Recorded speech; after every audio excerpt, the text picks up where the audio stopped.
자, 이제 기초 양리를 좀 볼게요. 기초 양리. 제가 이렇게 수업을 하고 다음 주에는 이제 좀 진행이 좀 빨리 돼서 했다 하면은 단어를 가지고 설명을 하는 시간을 좀 가져볼게요. 이렇게 설명을 전체하고 단어를 가지고 설명하면 또 색다르게 또 들으시더라고요. 그래서 이제 문제풀이를 좀 이제 수업 시간에 하면 그래도 좀 이렇게 좀 정리가 될 것 같아요. 자, 이제 양리에서 약물 조제의 형태를 보면 시럽이라는 단어는 백당이라는 단어 또는 설탕이라는 단어, 달달한 백당 또는 설탕을 넣어서 감미제를 첨가한 거를 시럽이라 그래요. 어린아이들은 쓴 약은 못 먹으니까 달달하게 해서 약을 만드는 거죠. 그래서 어린이 약들이 시럽이 많죠. 정제는 그 압축해서 단단하게 만든 거, 우리 코팅된 것처럼 이렇게 알약, 그래서 1T, 타블렛 티 또는 정이라고 하죠. 이거는 정제. 분말을 일정 모양으로 압축해서 단단하게 만든 거. 이거는 정제. 연고는 그야말로 방부형 외용제 연고고, 캡슐은 캡슐 안에 들어간 거죠. 좌약은 항문이나 질에 삽입하는 거.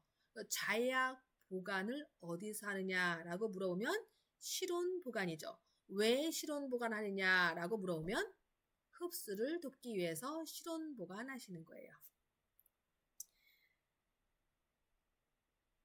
자, 이제 약품 관리를 볼 때 내복약과 외용약을 보시면 그 외용약은 연고죠. 내복약은 먹는 거죠. 소독제는 우리 이제 뭐 마사지용 알코올 뭐 소독약이 있죠. 내복약과 외용약은 별도의 칸막이에 따로 관리하는 거예요. 근데 일반 약과 우리 이제 마약과 향정신성 의약품 중독도 별도로 따로 보관했어요. 일반 약은 어떻게 하냐면 응달진 곳에, 그러니까 서늘한 곳에, 응달진 곳에 같은 말이죠. 곳에 그 30도 이내에 실온 보관한다. 근데 냉장고 보관하니까 뭐가 있어요? 혈청, 혈액제제, 간장 추출물, 인슐린, 예방 백신 이런 것들은 냉장고에 보관해요. 온도로 물어보면 2 내지 5도씨 냉암소에 보관하는 거죠. 기름 종류의 약은 10도 이내 보관. 그래서 차게 해서 먹어야 되는 거고요. 먹고 난 다음에는 뜨거운 뜨거운 차를 마시면 이게 이제 기름진 거가 좀 씻겨지는 거가 있으니까 개운하게 느껴지는 거죠. 기름 종류 약은 10도 이내에 보관을 해서 차게 해서 먹고 난 다음에는 따뜻한 물을 먹으면 좋아요. 네 번째, 용기의 종류를 보면 그 우리 주사 제제가 앰플이나 바이엘 속에 들어있잖아요. 이거는 완전 밀봉이에요. 어떠한 뭐 세균, 바이러스 뭣도 못 들어가는 완전 밀봉 상태를 유지할 수 있는 방법이 바로 앰플이나 바이엘. 그래서 우리가 사용하고 있는 주사 제제는 다 앰플이나 바이엘 속에 들어있죠. 이거는 밀봉 상태를 유지한다. 이제 그 수분 손실이나 오염 방지를 위해서 하는 거는 기밀 용기. 파손이나 혼합을 막기 위해서는 밀폐 용기. 햇볕 차단이 목적이라면 차광 용기. 그래서 우리 갈색병, 청색병에 들어있는 것들이 오일류들이 그런 데 들어있잖아요. 그런 것들은 차광 용기라고 하죠. 자, 약을 구별할 때 일반 약이 있고 극약이 있고 독약이 있어요. 그럼 이제 표시가 달라요. 하얀 바탕에 검은 테두리를 하고 검은 글씨로 일반 약. 아마 여러분들 이제 그 프린트된 곳에 볼펜으로 한번 칠하면 좋을 것 같아요. 하얀 테두리에 검은 볼펜으로 박스 치고 네모 치고 거기에 일반 약 써놓으시면 되겠죠. 그 다음 빨간 볼펜 들고 하얀 종이에 빨갛게 박스 치고 거기에 극약 써놓으면은 이게 극약 표시예요. 그 다음에 독약은 거꾸로, 일반 약과 거꾸로예요. 검은 바탕에 하얀 테두리로 거기에 하얀 글씨로 독자를 써놓으면 되는 거예요. 그러니까 일반 약과 독약은 거꾸로예요. 그래서 약 구별을 좀 확인했고 용어 정의를 볼게요. 내가 해열제를 먹고 열이 떨어지길 기대했는데 떨어지기는커녕 가려워 죽겠어요. 이걸 뭐라 그래요? 부작용. 한 가지 약을 이제 1 더하기 1은 2가 나와야죠. 그죠? 1 더하기 1은 2가 나와야죠. 이거는 더한 만큼 나온다 해서 상가작용. 1 더하기 1이 2가 나오지 않고 3, 4, 5, 6, 7 그 이상이 나왔어요. 이거는 5를 승자 써서 상승작용이라 하죠. 1 더하기 1이 2잖아요. 근데 0 또는 1 또는 마이너스가 나왔어. 이거는 감쇄 반응이죠. 이거는 길항작용. 한 가지 약을 내가 예를 들어 아가씨 때 생리통이 심해서 진통제를 하나를 먹다가 지금은 2알, 3알, 4알 점점 약의 용량이 늘어나요.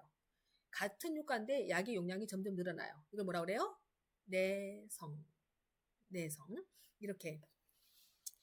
또는 그 환자의 심리적인 효과를 기대하려고 이제 환자분이 맨날 수면제 없이는 잠 못 자겠대요. 그래서 제가 비타민 C를 주면서 이게 수면제다라고 제가 거짓말을 시키면서 줘요. 근데 환자가 진짜 수면제인 줄 알고 먹고서 드렁드렁 하고 잠을 잤어요. 저는 환자를 위해서 거짓말한 거예요. 환자는 또 그게 진짜 수면제인 줄 알고 먹고 심리적 안정감을 찾고 숙면을 취하고 잤어요. 이걸 뭐라 그래요? 플레스보, 위약이라고 하죠. 위약. 정신과에서 많이 쓰고 있는 약이에요. 이렇게 용어 정의를 좀 살펴봤어요. 그 아나필락틱 반응, 이거는 왜 우리 이제 뭐 복숭아, 항생제, 뭔가 과일이라던가 뭐랄까 이렇게 먹고서 다른 사람들은 문제가 없는데 거기에 이상 반응이 나타나는 사람들, 과민 반응이 나타나는 사람들, 이것들을 아나필락틱 반응이라고 하죠. 그래서 항생제를 투여하기 전에는 꼭 피부 반응 검사, 애프터 스킨 테스트 한 다음에 문제가 있는지, 과민 반응이 있는지 없는지 확인한 다음에 투여가 들어가죠. 약물의 작용 기전은 들어가면 일단 흡수를 하고 분산을 해서 대사를 통해서 해독을 하고 나중에 나머지는 간을 통해서 배출이 되는 거죠. 그러니까 신장을 통해서 배설이 되는 거죠. 약물 사용 전 확인 볼게요. 그 헤파린, 와파린, 쿠마딘 이런 것들은 항응고제죠. 라식스는 이뇨제, 디곡신은 강심제. 그래서 우리 디곡신, 디기탈리스 이거를 주기 전에는 맥박수를 1분 동안 정확하게 측정해서 정상일 때 주어라. 왜? 맥박수가 감소하는 부작용이 있기 때문에. 리도카인은 국소 마취제이죠. 아트로피는 우리 수술 전에 기도분비물 억제제, 부교감신경 차단제 해가지고 수술실 가기 2-30분 전에 아트로핀 투여했어요. 데메롤, 몰핀, 코데인 이거는 마약성 진통제. 이 약을 주기 전에는 1분 동안 정확하게 호흡수를 확인해서 정상일 때 주어라. 왜? 호흡수가 감소하는 부작용이 있기 때문에.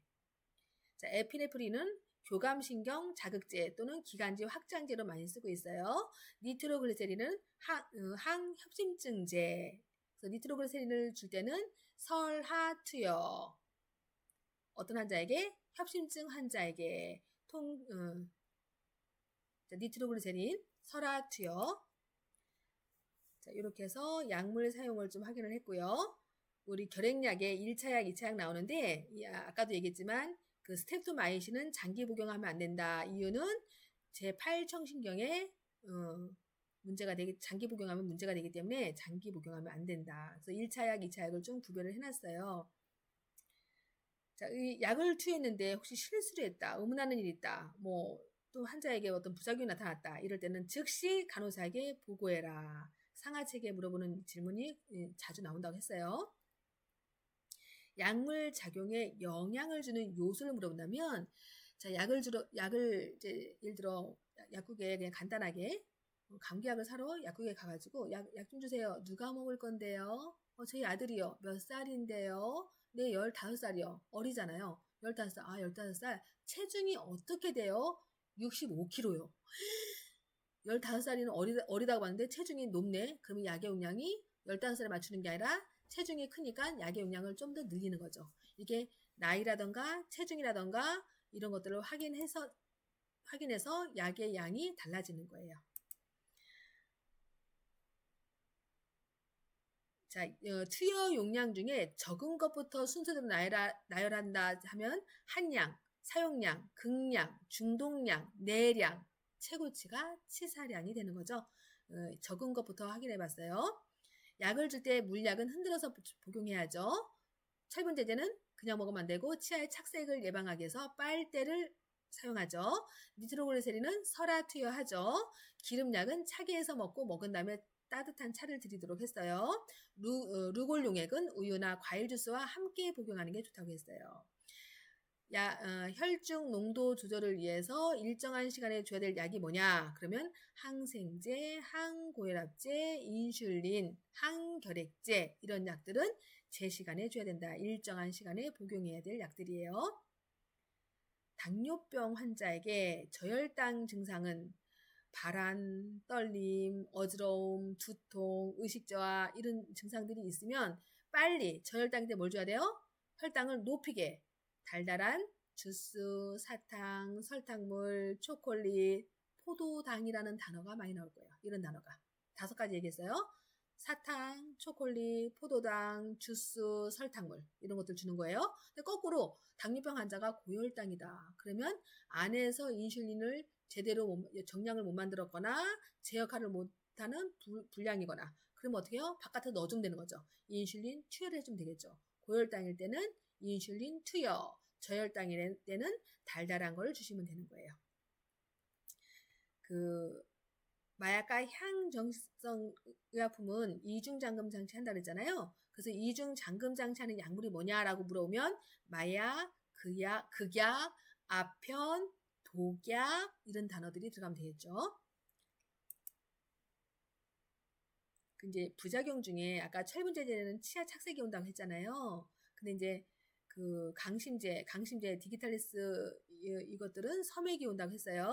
마약제제, 몰핀과 데메롤은 호흡이 억제된다 했어요. 항히스타민제를 먹으면 졸림 증상이 있어요. 아스피린은 출혈성 경향 또는 위장 장애가 올 수 있어요. 이것들이 이제 약에 대한 부작용을 좀 알고 계셔야 될 것 같아요. 수술 전에 투약하는 게 뭐냐? 수술 전 2-30분 전에 아까도 얘기했지만 몰핀과 아트로핀을 2-30분 전에 투여하고 수술방으로 옮기는 거예요. 아트로핀은 수술 중 분비되는 분비물 억제제. 분비물 여기 있는 가래가 우리 이제 마취하는 동안 모든 기능이 먹거든요. 그럼 이제 가래가 계속 고여요. 그럼 여기 지금 기도를 막을 수 있잖아요. 그래서 우리가 미리 기관지 분비물이 억제되게 아트로핀을 미리 줘요. 또는 수술이면 환자가 불안하잖아요. 무섭잖아요. 무서워 하다가 마취가 걸리면 몸이 오그라들어서 이게 긴장된 상태에서 마취가 걸리면 회복이 더뎌요. 그래서 몸을 릴렉스 시키려고 이완시키려고 진정제를 미리 투여해요. 몸이 이완시키려고. 그 다음에 이제 요 수술 전에 아트로핀과 몰핀을 줬잖아요. 그 다음에 우리가 해줘야 될 간호가 뭐냐. 환자가 이완시킨 상태에서 움직이다가 떨어지면 낙상의 염려가 있으니까 난간을 올려라. 안전을 확보해줘라.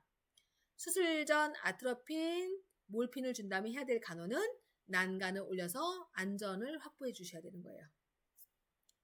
그리고 수술 전 투약에 아트로핀과 몰핀의 이제 원리를 아셔야 되겠고. 붕산수는 우리 2 내지 4%를 이용해서 눈 세척할 때, 우리 세척하면 일반적으로 우리 피부를 세척하는 거는 0.9% 생리식염수로 세척하는 거고, 눈은 노출된 장기잖아요. 그래서 2 내지 4% 붕산수로 세척하는 거예요. 이 붕산수는 무생무치이고, 무치로 눈 세척할 때 쓰는 게 붕산수. 나머지 상처 세척, 피부 세척, 어디 세척은 다 0.9% 생리식염수를 이용하죠. 자, 이렇게 해서 양리까지 마무리를 했어요.